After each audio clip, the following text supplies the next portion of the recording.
Kegiatan menonjol yang kita saksikan hari ini adalah bisa diangkatnya bagian ekor yang sudah sejak 3 hari yang lalu kita temukan. Oleh karena itu, operasi pengangkatan ekor dipimpin langsung oleh Panglima TNI, maka pada kesempatan ini saya mengucapkan terima kasih karena ekor sudah diangkat dan sudah diserahkan kepada KNKT. Kembali kepada situasi Mission Area, hari ini kita tidak membuahkan hasil karena sasaran utama kita adalah menemukan dan mengevakuasi korban.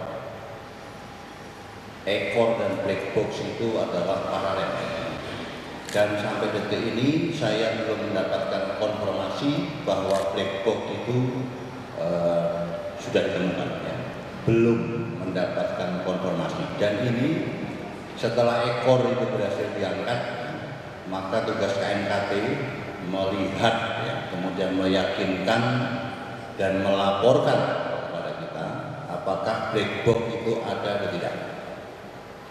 Sehingga jangan sampai kita kemudian lepas dari tahapan sasaran-sasaran operasi yang sudah kita susun dari awal sampai dengan hari D ke-12. Sekarang sudah masuk ke 14. Area prioritas sudah kita pastikan bahwa ada di area prioritas tambahan kedua yang memang sudah sejak D ke-10 itu sudah dicanangkan menjadi daerah prioritas pencarian. Kemudian jangan lupa sasaran kita bukan yang lain-lain kecuali kita menemukan sebanyak-banyaknya korban. Dan hari ini kita nihil, kita tidak bisa menghasilkan, saya mohon maaf.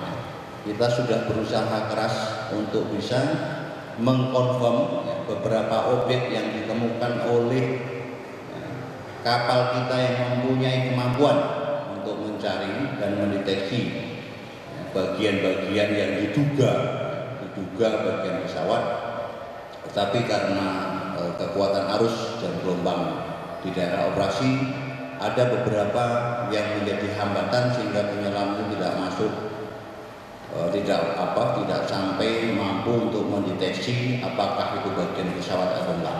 Kita sudah menerjunkan penyelam tangguh. Saya berharap dengan penyelam tangguh itu bisa menghadapi situasi di lapangan.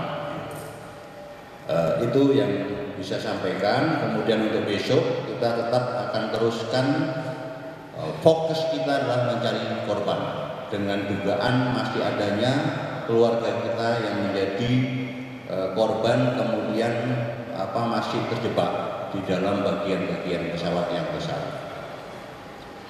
dan akan dilakukan oleh kapal-kapal yang punya sistem untuk mencari. Kemudian akan didukung oleh kapal-kapal yang membawa penyelam untuk melakukan konfirmasi. Jadi saya harap, kita berharap bersama dengan cara seperti itu kita masih mampu untuk mempercepat operasi ini. Kemudian kita bisa mempersembahkan cita-cita kita dari awal. Jadi bukan ekor, bukan badan pesawat, yang kita cari adalah korban. Saya kembalikan atmosfer ini supaya kita kembali pada rencana-rencana operasi yang sudah kita atur tahapannya. Saya pikir itu yang bisa saya sampaikan, dan ada beberapa kekuatan dari bantuan luar yang kemudian sudah mulai kita reduce, kita kurangi. Kenapa? Karena ritme dari evaluasi hasil dan effort yang kita keluarkan sudah mulai menurun. Contohnya Jepang sudah mulai kita kembalikan, dan tentu kita mengucapkan terima kasih sebesar-besarnya kepada para negara-negara sahabat yang membantu kita. Menyusul kemudian yang akan datang ini untuk kembali ke home base masing-masing adalah Rusia. Tetapi kita mendapat bantuan satu kapal SAR dengan sistem yang canggih juga masuk di daerah operasi. Satu kapal SAR China. Kemudian nanti berikutnya saya akan hitung bersama-sama staf saya apakah perlu kemudian dikurangi lagi supaya efisiensi dari operasi juga kita perhitungkan, tetapi tugas pokok kita tidak lari, tidak lepas dari sasaran yang sudah kita tetapkan.